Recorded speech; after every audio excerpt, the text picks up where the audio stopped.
¿Cuál página es, señor? Página 53, retrato de mi abuela. Aquí vamos a conocer un poquito referente a lo que es, pues, la abuela de Claudia Larza. Vale, dice. Mi abuela tenía un nombre sonoro y elegante. Carmen Celayandía de Vega. Pero en la cariñosa costumbre de nuestra gente se llamaba sencillamente la niña Carmen. A pesar de su maternidad y de su puesto. Así como en el abuelo predominaban los rasgos indígenas, en su mujer lo español era patente.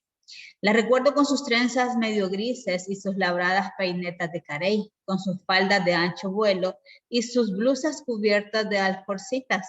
Vigilante, segura, afirmativa.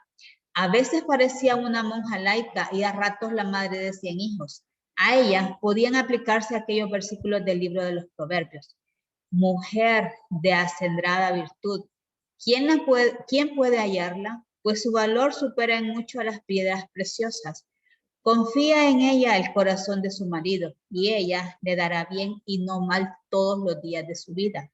Busca la lana y el lino y trabaja gustosamente con sus manos. Es como un navío de mercader que trae pan desde lejos. Se levanta mientras aún es de noche y señala la manutención de su familia y la diaria tarea para sus criados. Tiene probado que es buena su heredad y su lámpara no se apaga de noche. Abre su mano para el pobre y alarga sus brazos al necesitado. Vamos a ver, ¿quién me quiere ayudar a leer? Página 54, tocaría. Yo, señor. Gracias, Carmencita. Vigila sobre la conducta de su familia y no come el pan de la ociosidad. Sus hijos se levantan y la aclaman, bendita. Su marido la alaba diciendo, muchas mujeres se han portado excelentemente, mas ella a todas ha superado. La abuela tuvo en la niñez días muy difíciles y creció como una criatura silenciosa y un poco huraña, en un convento de monjas ursulinas en la ciudad de Guatemala. Sus parientes, ya sin dinero, pero con gustos y costumbres de gente rica, se valieron de antiguos compadrazgos para colocar a la pequeña bajo el cuidado de las religiosas. Parece que hubo rebaja en la pensión escolar de Carmen, pero ese favor se le cobró a la muchacha de diferentes maneras, ordenándose vigilar el cuarto de costura o la despensa, confiando a su devoción el altar de la Virgen, poniendo bajo su cuidado a las alumnas de primeros grados y hasta encomendándole en ciertas ocasiones el orden y el arte de la cocina. Las otras educandas poco sabían sobre las razones que obligaban a su compañera a desempeñar estas faenza, pero como la jovencita era agradecida y digna, y como además tenía finos modales, llegaron a quererla y respetarla, y en algunas ocasiones la creyeron muy superior a ellas. Cuando se aproximó el tiempo en que Carmen debía regresar al lado de su familia, pues no deseaba vestir el hábito de monja, la madre superiora se puso al habla con el tutor de su protegida. Es una señorita seria y responsable, dijo después de largo preámbulo. Sabe a la perfección todo lo que una doncella cristiana y hacendosa tiene que saber. Casarla con un hombre bien establecido no me parece tarea demasiado difícil. Prontos y activos, los parientes de Carmen se dedicaron a buscar el hombre que debía proteger a la muchacha y tal vez a toda la tribu. La joven se sintió en medio de los suyos todavía más triste que en el convento. Poco tiempo después, sus familiares se vieron obligados a abandonar la ciudad que los había agasajado en los días de abundancia y que ahora ya no los tomaba en cuenta, y acabaron estableciéndose en un pueblecito pintoresco, donde la lucha por la existencia era menos afanosa. Bueno, muy bien, gracias, Carmen. ¿Alguien más que nos quiera ayudar a leer la siguiente página, página 55? Por favor. Yo, señor. Gracias, Margarita. Fue por entonces cuando el abuelo empezó a sentir su soledad de hombre maduro y a pensar en que en su vida hacía falta una mujer que le ayudara a administrar su casa y sus bienes, ofreciéndole al mismo tiempo un cariño permanente. En la mañana de un domingo, campanero, sus ojos se detuvieron en aquella jovencita que había caído en la aldea, como una flor de aire, y se fue acercando a su sonrisa entre esperanzado y temeroso, pues en su humildad campesina la encontraba demasiado linda para él. Los parientes de Carmen se encargaron de disimularle el entusiasmo, y después de un corto noviazgo, demasiado corto para la usanza de aquella época, el padre cura los casaba en la iglesia del pueblo, mientras la orquesta del lugar repetía alegremente su encogido repertorio de música. Y las gentes de la calle en todo se meten y sobre todo opinan, murmuraban así cuando los novios salían de la iglesia. Bajo la barbacana vive la mujer honrada, a gato viejo, ratoncito tierno. Con tosca mano de barro el hombre acarició la flor de su dicha y se sintió agradecido y orgulloso. En finas manos de cera, la mujer recibió las llaves de un sencillo y generoso corazón. Como la Ruth moabita tendida junto al cuerpo del anciano, vos, Carmen Celayandia de Vega, se dijo silenciosamente en la misma noche de su boda. Me ha casado del temor y la pobreza. Me ha hecho su mujer y la dueña de esta hermosa casa. Juro que no tendrá que arrepentirse. Sin embargo, los problemas que se le presentaron a la joven señora no fueron escasos ni fáciles de resolver. El abuelo tenía 2 hijas naturales que vivían bajo su mismo techo y que llevaban su apellido. Tenía además un varón también bastardo que gozaba de todos los derechos de un hijo legítimo. Por tales motivos, las gentes observadoras y maliciosas dijeron de nuevo frases como esta: el cuento se va a poner color de hormiga. Vaya, muy bien. ¿Quién más me quiere ayudar a leer, por favor? Página 56.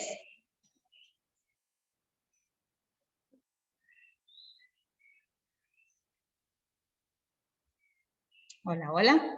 Vale. Voy a leer yo porque este capítulo se me interesa que lo veamos todos.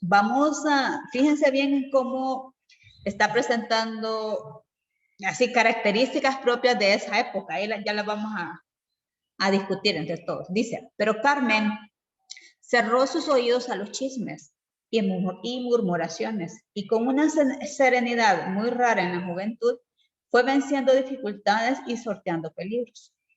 Ayudada por la gracia de sus modales, por un sabroso bocadillo, por la cuchara de medicina, usando sonrisas, consejos y hasta pequeños regalos, y siempre con el corazón dispuesto a comprender y a perdonar, al fin acabó por imponer su voluntad a todos los de la familia, sin permitir que ninguno de ellos se diera cuenta de su poder. Los hijos de su marido aprendieron a quererla y a respetarla.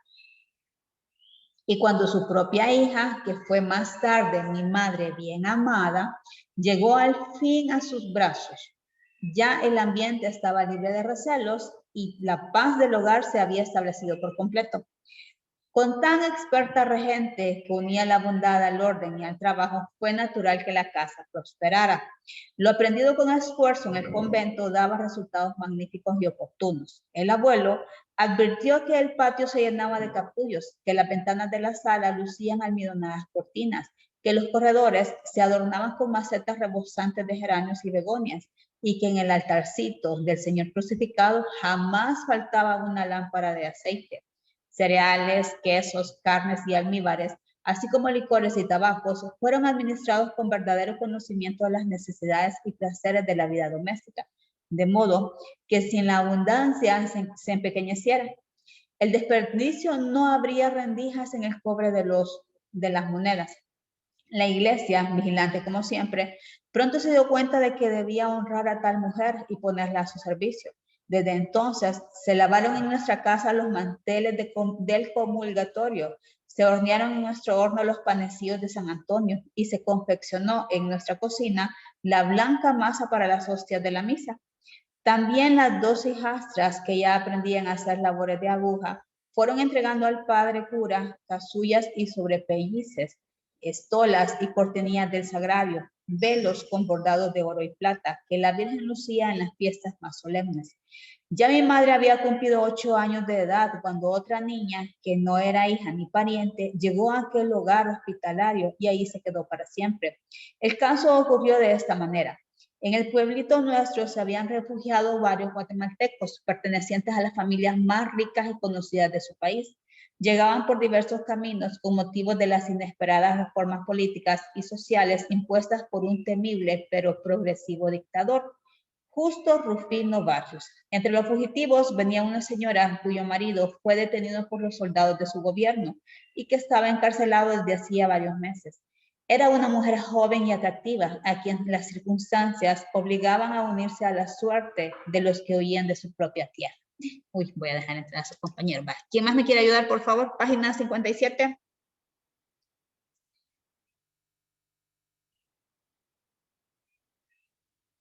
Hola, Yo, hola. señor. Va, gracias, Ricardo. Desde su arribo a nuestro pueblo trabó amistad con mi abuela, pues esta, gracias a sus muchos años de residencia en Guatemala, conocía a algunas personas que la recién llegada traía en los labios y en el corazón. Pronto la acongojada mujer confió a su nueva amiga un gran secreto. Esperaba un hijo, niño o niña, según Dios lo dispusiera, y tenía el presentimiento de que iba a morir al darlo a luz. Había sufrido tanto. Carmen consoló a la entristecida lo mejor que pudo, pero al ver que sus palabras no producían el efecto deseado, prometió un día, frente al altar de la Virgen, que si por desgracia ocurría lo peor, en nuestra casa encontraría padres la nueva criatura. Los acontecimientos se cumplieron según el temor de la desterrada. Nació una niña en mañana de temporal, como si todo el cielo llorara sobre la tierna vida. Y la parturienta apenas tuvo tiempo de acariciar el palpitante bultito que acababa de salir de sus entrañas. Por misterioso mandato del destino, Carmen tuvo que cerrar los ojos de la muerta, dar órdenes para la velación y entierro del cadáver y envolver a la recién nacida en una gruesa frazada de lana. Con la niña entre los brazos, bajó el paraguas que sostenía una sirvienta. Mi abuela entró en la casa del zaguán enlajado, resuelta a cumplir su juramento. Cuentan que don Felipe hablaba con el mayordomo de la hacienda sobre los estragos que estaba causando el temporal, cuando su esposa apareció por el corredor apretando a la pequeña contra su pecho.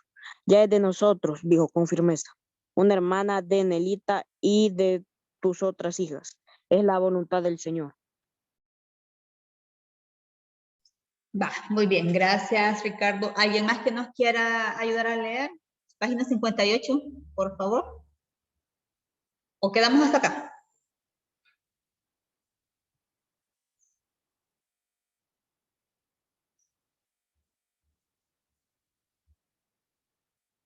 Vale, vamos a platicar mientras nos decidimos si seguimos leyendo este capítulo. Aquí estamos viendo pues ciertas características, y nos faltarían 3 páginas y la mitad, ciertas características propias de esa época, ¿verdad? ¿Qué podemos ver entonces en el papel de la mujer? ¿Cómo funcionaba en aquella época el papel de la mujer en un hogar? ¿Qué observamos? ¿Cómo se llama la abuela de Carmen, decíamos? Esto es bien importante que usted lo anote. Se llama Carmen Celayandía de Vega. ¿Y el abuelo cómo se llama?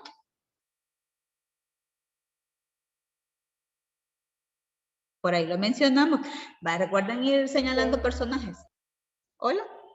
Felipe Vega. Felipe Vega, muy bien. Entonces, estamos ante una situación bastante usual en aquella época, ¿verdad? Y es que las señoritas, en este caso estamos viendo que la abuela de Carmen, ¿verdad? Tuvo que irse, bueno, se fue a Guatemala, ¿verdad? Por situaciones económicas, para buscar una mejoría. Y ya estando allá, bueno, su familia de hecho, ¿verdad? La que se queda acá, ya no podía costearle los estudios, entonces ella se gana el favor de estas religiosas y puede terminar sus estudios, pero ya llega un momento en que ella ya está en una edad que la pueden casar. Entonces se regresa a El Salvador, ¿verdad? Nuevamente. Y finalmente hay alguien que desea casarse con ella. Y en este caso es don Felipe Vega, que es el abuelito. Pero, ¿qué sucedía con don Felipe? ¿Cómo estaba él en ese momento? ¿Cuál era su estatus social? Tenía un buen estatus social. Él era soltero, era viudo, era casado, era joven igual que Carmen. Era mayor. Era mayor, dice, muy bien. Entonces ahí menciona que dice que tiene 3 hijos ilegítimos, 2 señoritas y un caballero. ¿Qué significa esto que sean hijos ilegítimos y por ahí dice bastardos? Que quizá él tuvo alguna pareja, pero esa pareja ya tenía hijos y él los tomó como suyos porque estuvo con esa pareja. Va, muy bien, excelente. Esa es una opción, pero aquí estamos, muy bien.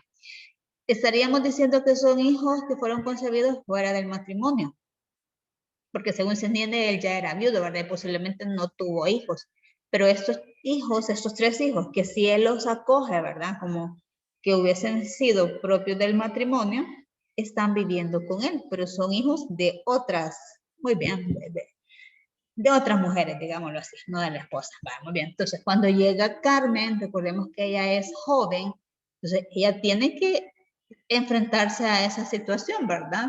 A tener en casa a estos hijastros. Y sin embargo, ella logra sobrellevar esa situación. Y ahí es donde ya comienza don Felipe a observar en ella ese espíritu, digámoslo así, pues muy responsable y muy hogareña, ¿verdad?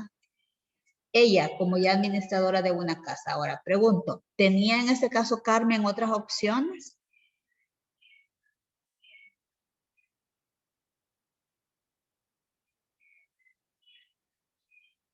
¿Qué hubiese sucedido si don Felipe no se hubiera fijado en ella?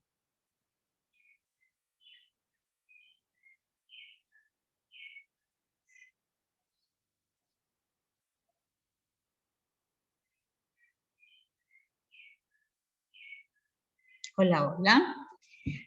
Aquí estamos viendo algo propio en esa época, ¿verdad? O sea, las señoritas ya en una edad casamentera, claro, no se hubiera casado, entonces ya eso, o posiblemente se hubiera casado con alguien, hubiera, muy bien, porque al casarse con don Felipe, ella y su familia pasan a ser, digámoslo así, como prioridad para don Felipe, para su mantenimiento, porque en ese momento las mujeres no podían trabajar. Entonces, aquí estamos viendo otra situación bien importante dentro de esta época. Vemos el caso de una extranjera, de esta señorita guatemalteca que llega a esta hacienda, las Tres Ceibas, ¿verdad? ¿Se recuerda eso que se llamaba? Y va huyendo de esa crisis social que está viviendo, bueno, política realmente que está viviendo Guatemala, pero ella sabe que está embarazada. Y su esposo obviamente en ese caso no la puede acompañar, ¿verdad? Por esa situación. Y ella sentía que definitivamente no iba a sobrevivir a su parto y desde ese momento pues ella le solicita a doña Carmen, ¿verdad? Que se haga cargo de esta niña. ¿Cuántos años dice que tenía la mamá de Claudia Lars cuando se da esta situación? Por ahí la menciona la edad. Vamos a ver quién se fijó. 8 años. 8 años, muy bien, Carmen. Entonces, eso es bien importante porque estamos viendo, o sea, aquí este capítulo es bien importante porque realmente estamos viendo la descendencia de Claudia Lars. Dice que su abuelo, ¿qué rasgos tenía? Indígena. Indígena, muy bien. Mientras que la abuela, ¿qué rasgos tenía?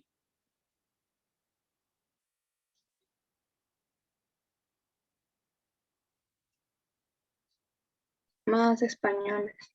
Correcto, más españoles. Entonces, ahí estamos viendo algo que se dio, ¿verdad? Bastante en nuestros... ¿Cómo se llamaba ese proceso cuando un español podía, bueno, sí, formaba familia con un indígena, el mestizaje creo que era, ¿verdad? Ahí me corrijan ustedes si me equivoco. Entonces, eso se está viendo en ese momento, por esos rasgos físicos. Sin embargo, vemos que ya los dos, o sea, establecidos como salvadoreños, ¿verdad? Independientemente de su origen. Vale, muy bien. Hasta el momento, ¿dudas, chicos, que tengamos? Todo bien. Vale, espero que vayamos avanzando con la lectura, porque ya la próxima semana vamos a hacer esta evaluación. Vale, entonces vamos a comenzar con el tema. Hoy vamos a hablar un poquito de lo que es la referencia intratextual. Vale, vamos a ver. Vamos a comentar un poquito de lo que hicimos el día de ayer, ¿verdad? Decir mamá es decir amor. Mamá lo es todo para mí. Compañía, consejo, ternura, sacrificio, fidelidad, comprensión y sobre todo amor. Te quiero, mamá. Yo creo que todos tuvimos ayer el momento, ¿verdad? Para poder compartir, pues, más tranquilamente con nuestras mamis, ¿verdad? Con nuestras abuelitas también. Entonces, eso es bien importante, ¿verdad? ¿Cómo la pasaron ustedes el día de ayer? ¿Con sus mamás? ¿Las agasajaron? Sí. Muy bien. Nosotros la íbamos a comer. Oh, muy bien, muy bien. ¿Y alguien cocinó? Vamos a ver quién cocinó. Yo la llevé a comer el sábado, porque el domingo porque iba a estar lleno. Sí, no, claro. Ayer sí había un poquito más de demanda. ¿Y quién cocinó? Mi papá. Ah, vaya, muy bien, muy bien. Eso es bueno. Entonces, nosotros, todos, dice Cabal, nosotros nos encargamos de que hacer la limpieza, de tener todo ordenadito, de lavar los trastes, nos portamos muy bien, ¿verdad? Todos los días debemos de ser así, para que nuestras mamis estén los más tranquilas. Y me imagino que también algunas tuvieron que trabajar, ¿verdad? Eso sí, también, ¿verdad? Por eso es que es importante siempre, pues, estar con ellas en todo momento, definitivamente. Vaya, vamos a ver. Vamos a hablar entonces ahorita de lo que es esto de la referencia intratextual. Bueno, el día de ahora y mañana sí yo les voy a continuar dando clases, ¿verdad? Sí, en forma virtual.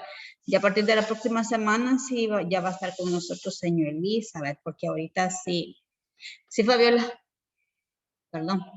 Mira, fíjese que tenía una duda, estaba viendo el detalle de tareas y para la obra de Claudia Laspa, esa vamos a leer de Tierra de Infancia, sale una guía, la tenemos que hacer o es opcional. Es opcional, ahí usted la puede hacer y eso le puede ayudar a mejorar su nota, ¿verdad? 2 puntos sobre la nota. Ah, ok, señor, gracias. Eso es voluntario, ¿de acuerdo? Vaya, vamos entonces a hablar un poquito de esto, que ya señor Elizabeth nos dejó esta presentación, la referencia intratextual. ¿A qué se refiere con esto de la cohesión textual? ¿Qué es esto de la cohesión? Vamos a ver. La cohesión no es otra cosa que nosotros vamos a estudiar nuestro propio idioma para, fíjense que acá lo importante, para poder nosotros escribir correctamente y expresarnos correctamente, que esto es bien importante ya al momento, pues, de establecer un texto, ¿verdad? Eso nosotros lo podemos, y lo podemos buscar en la página 85. Vamos a ver entonces. ¿Qué es esto de la cohesión textual? Dice, vamos a dejar acá aquí. Dice que se va a manifestar en un conjunto de mecanismos lingüísticos que establecen relación entre un elemento del texto y otro, de tal manera que los elementos que componen el texto estén debidamente articulados. ¿A qué se refiere esta parte? Bueno, que todo lo que nosotros leemos, todo lo que nosotros escribimos tiene que tener relación. No vamos a dejar ideas cortadas, no vamos a dejar párrafos que van a hacer referencia a un tema y el siguiente párrafo completamente diferente, ¿verdad? Entonces, eso sí es bien importante. Y aquí vamos a hablar de lo que son las referencias intratextuales, las anafóricas y las catafóricas. Entonces, vamos a ver un poquito qué es esto, qué es lo que va a implicar. Bueno, esa cohesión referencial endofórica, ¿verdad? Lo vamos a distinguir desde dos aspectos. La dirección en que se produce y los recursos lingüísticos con que se producen. Cuando hablamos de recursos lingüísticos no es otra cosa que nuestro propio idioma. Aquí vamos a hablar ya de lo que es la parte de lo que son las categorías gramaticales. ¿Qué categorías gramaticales recordamos nosotros haber estudiado?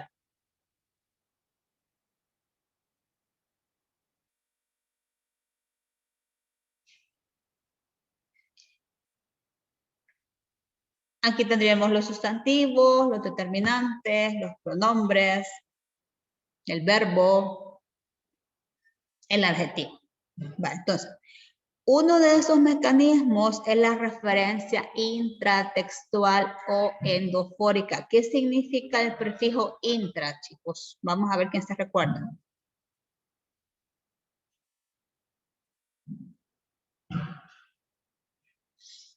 Si decimos, por ejemplo, intramuros, ¿qué significa esa palabra intramuros?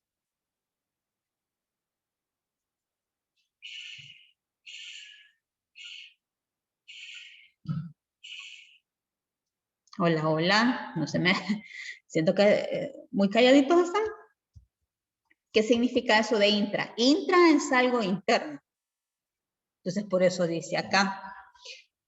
Intratextual o endofórica. Se presenta cuando al utilizar ciertas palabras para relacionar parte del texto. Una pregunta. Diga. Que no intra significa el prefijo del origen latino que entra en la formación del nombre. Sí, correcto. Pero eso es interno, ¿verdad? Intra.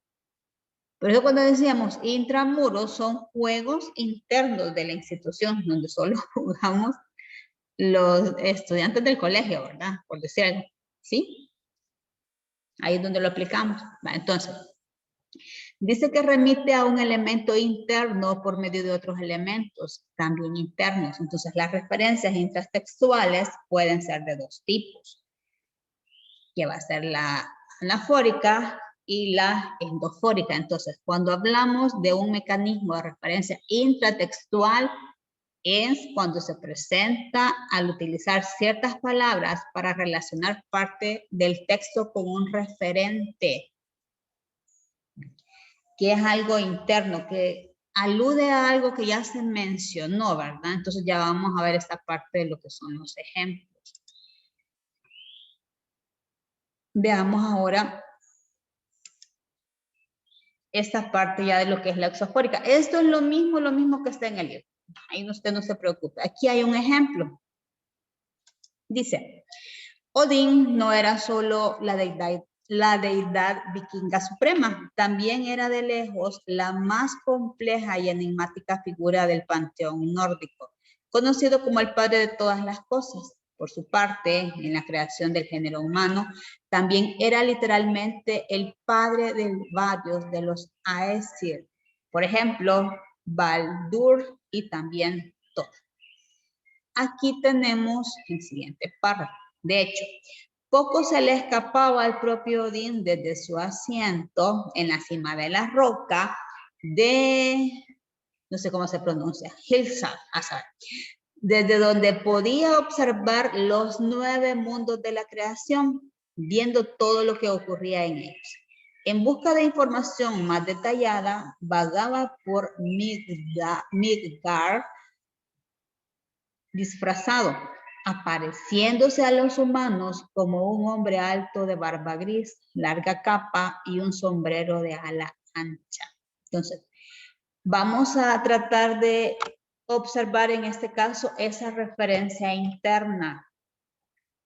El adverbio donde relaciona la acción de observar un elemento mencionado anteriormente. Entonces, cuando dice aquí, de hecho, poco se le escapaba al propio Odín desde su asiento en la cima de la roca, desde donde, entonces esta palabra donde hace referencia a qué, aquí lo tenemos, en la cima de la roca. El pronombre ellos, ¿sí?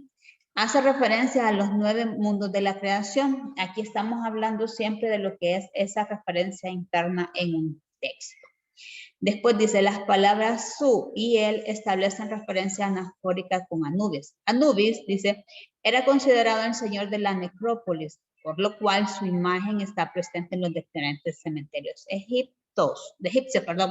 Él se encargaba de dirigir a los difuntos rumbo a la Dual, que vendría a ser para nosotros como el más allá, ¿verdad? Entonces, cuando hablamos de esta referencia intertextual es porque vamos a utilizar palabras dentro del texto, algo interno, que van a hacer referencia a lo que ya se mencionó. Entonces, eso es bien importante.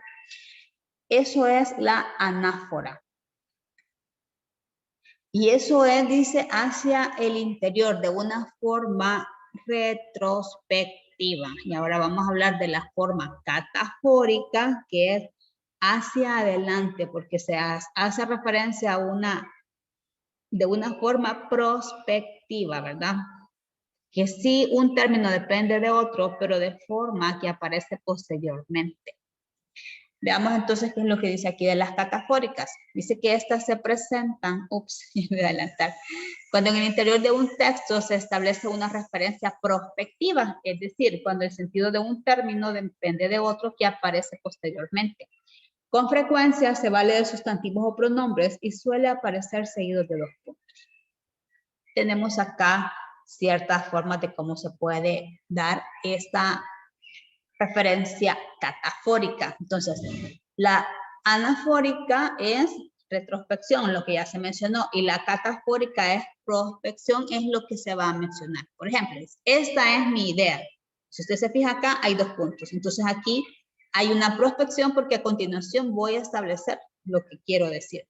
Llegar antes que abran la tienda y esperar. Así como ahorita cuando usted, bueno, primero Dios, ¿verdad? Que va a venir al colegio la próxima semana. Yo quiero llegar temprano para aprovechar el tiempo. Invité a todos. O sea, ¿quiénes son todos? Después voy a decir, mis primos, tías, hermanos y abuelos. Entonces veamos aquí las explicaciones. Dice que la palabra idea anticipa algo que se dirá posteriormente. Y en el caso todos, anticipa la enumeración de las personas que nosotros estamos esperando. Y ahí nosotros ya tendríamos esta parte. Y aquí vamos a relacionar. ¿Va? Por ejemplo, acá, donde dice, en la cima de la roca, donde aquí sería definitivamente anáfora. Porque que ocurriría de ellos igual, ¿verdad? Esto es anáfora, la anafórica, perdón, porque hace referencia a los 9 mundos de la creación. Pero cuando dice aquí, en busca de información más detallada vagaba por Midgard disfrazado, apareciéndose a los humanos como un hombre alto de barba gris larga, como un hombre alto de barba gris, larga capa y un sombrero de ala ancha. Entonces, acá el pronombre ellos dice, perdón, esta parte en busca de información podría ser la parte catafórica, ¿verdad? Porque ¿qué información es la que va a buscar? Y entonces ahí lo vamos viendo. ¿De acuerdo? ¿Cómo vamos hasta el momento?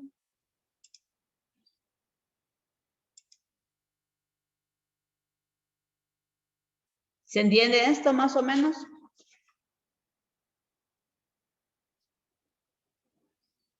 Hola, hola. Sí, señor. Sí, señor. ¿Entiende? Esto no es complicado porque es parte de lo que nosotros ya estamos...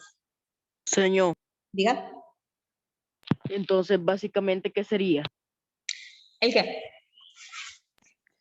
Lo que estaba explicando. La referencia intratextual. Aquí estamos estudiando estamos estudiando cómo se compone un párrafo, un fragmento. Este fragmento, porque es la parte interna, el contenido, que es lo que yo estoy presentando, se puede dar de 2 formas, de la forma anafórica y de la forma catafórica. Si yo utilizo la forma anafórica es porque los nexos o las palabras que yo voy a utilizar hacen referencia a lo que ya se mencionó. Hay una retrospección, porque si estoy hablando de lo que ya se mencionó, es anterior. Pero la catafórica es posterior, porque va anticipando. Entonces, a eso se refiere. Es una forma prospectiva, dice acá. Pero es lo que estamos haciendo es analizando cómo estructurar ideas, cómo estructurar párrafos. ¿Sí, Mauricio? Hola, señor. Hola. Un ejemplo anafórico, no sé, puede ser que los animales mueren por causa de por causa de la contaminación, y esto se debe a que las personas contaminan el ambiente. Entonces la palabra, eso se debe sería la anafórica. Correcto, ahí está bien hecho, bien dicho, correcto, así es, eso es la anafórica. Entonces, la catafórica sí es un poquito, porque es la anticipación, por eso decía acá, que normalmente se utilizan los dos signos de puntuación. Vaya, si usted revisa el libro texto, porque aquí nos falta todavía, ¿verdad? Vamos a ver la página 86, porque aquí tenemos también otras formas. Y las palabras que pueden sustituir, ay, no lo quiere cargar. Permítanme, voy a salir otra vez porque nunca se me trabó esta cosa.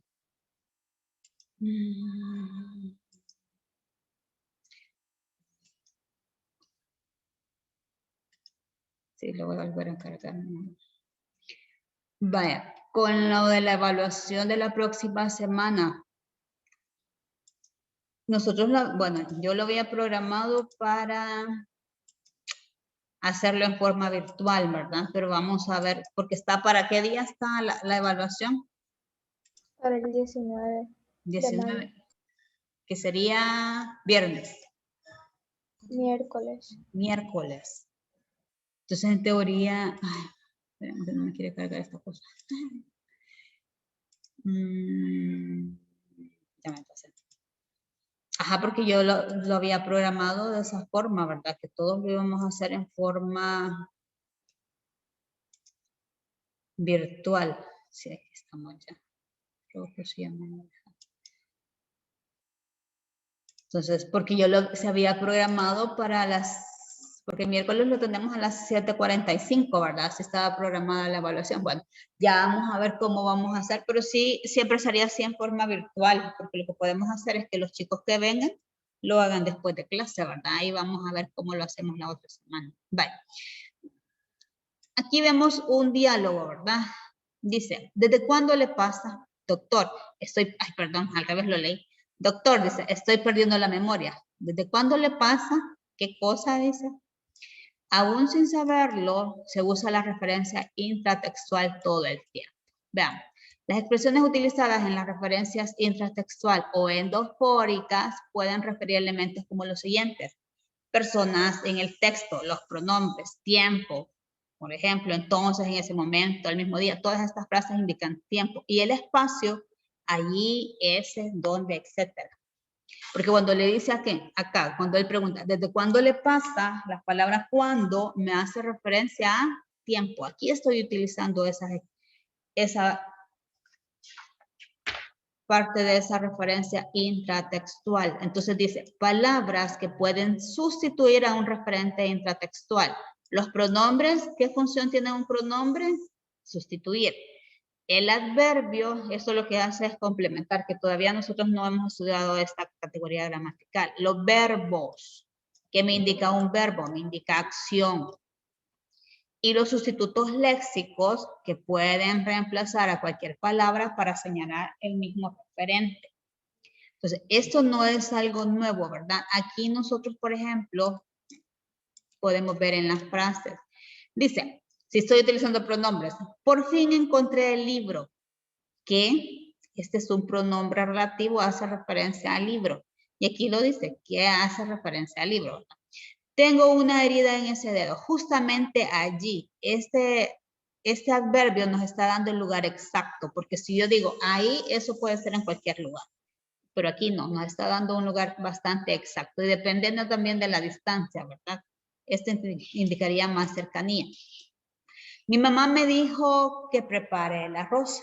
Tengo que hacerlo. Fíjense aquí, hacer es un verbo y lo es un pronombre. No había budín, te compré un flan, aunque me dijiste que no querías otra cosa. Entonces, otra cosa, dice acá, sustituye a flan. Ahí depende del contexto, ¿verdad? Como nosotros estemos utilizando las frases.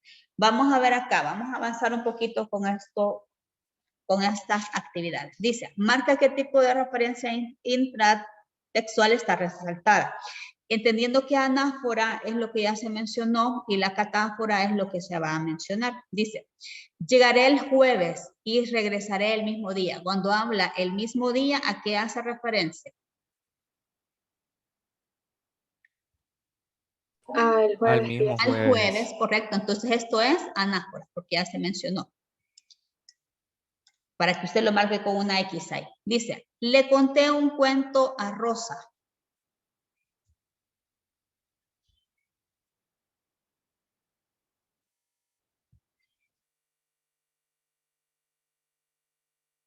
Entonces, este le es un pronombre porque le hace referencia a yo, ¿verdad? A una, sí, yo le conté, dice, un cuento a Rosa. ¿Sería anáfora o catáfora?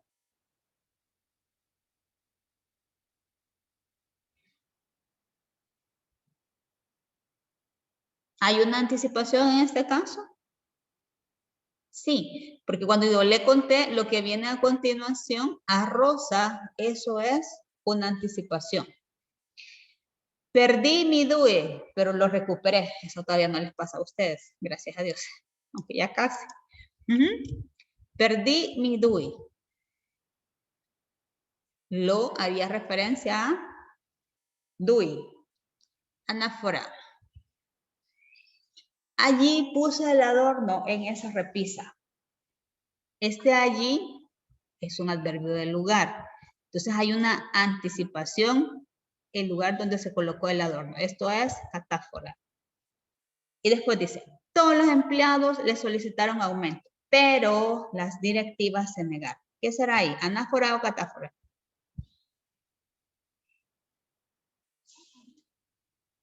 Catáfora. Excelente, muy bien. Catáfora.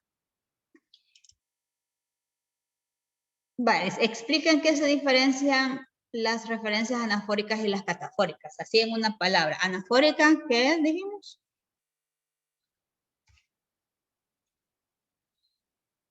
En una palabrita que lo tenemos ahí en el texto. Que la referencia ya se mencionó.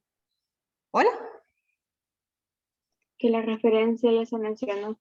Muy bien, que ya se mencionó, la referencia ya se mencionó. Retrospectiva, muy bien. ¿Y la catáfora?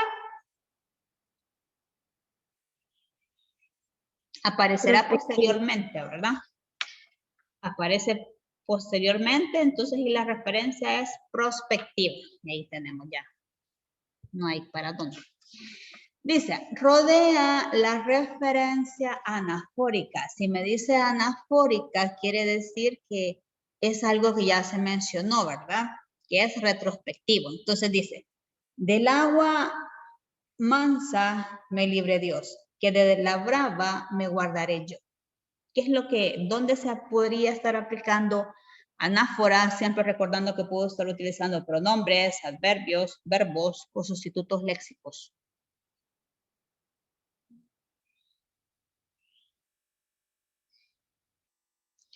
Del agua mansa me libre Dios, que de la brava me guardaré yo.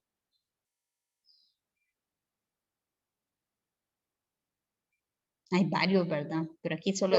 Yo digo que sería del... Es que fíjense cuando dice, del agua mansa me libre Dios. ¿Qué? Ahí habría una referencia, pero esa sería catafórica, porque ¿qué hace referencia a todo lo que ya se mencionó? Pero como quieren anafórica, ¿cuál podría ser?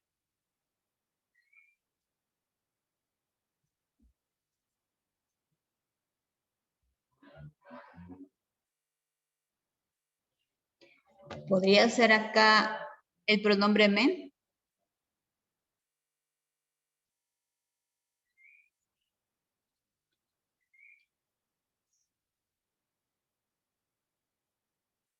Me libre.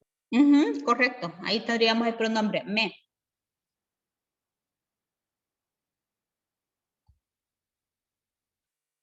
Vale. Y ahí estaríamos terminando la actividad. No sé por qué creí que estaba pendiente con eso, pero no, con usted ya lo habíamos revisado, ¿verdad? El viernes, ya me acordé. Bye. ¿Dudas que tengamos entonces, chicos? Entonces, cuando hablamos de la referencia intratextual es porque estamos analizando el contenido del texto, ¿sí? Por eso es interno. En este caso se da de dos formas, anafórica, que es la parte retrospectiva, que es lo que ya se mencionó, y la catafórica, que es la prospectiva, que es lo que se va a mencionar a continuación, de acuerdo a lo que nosotros estemos estudiando y estemos analizando. ¿Dudas que tengamos entonces referente a esto?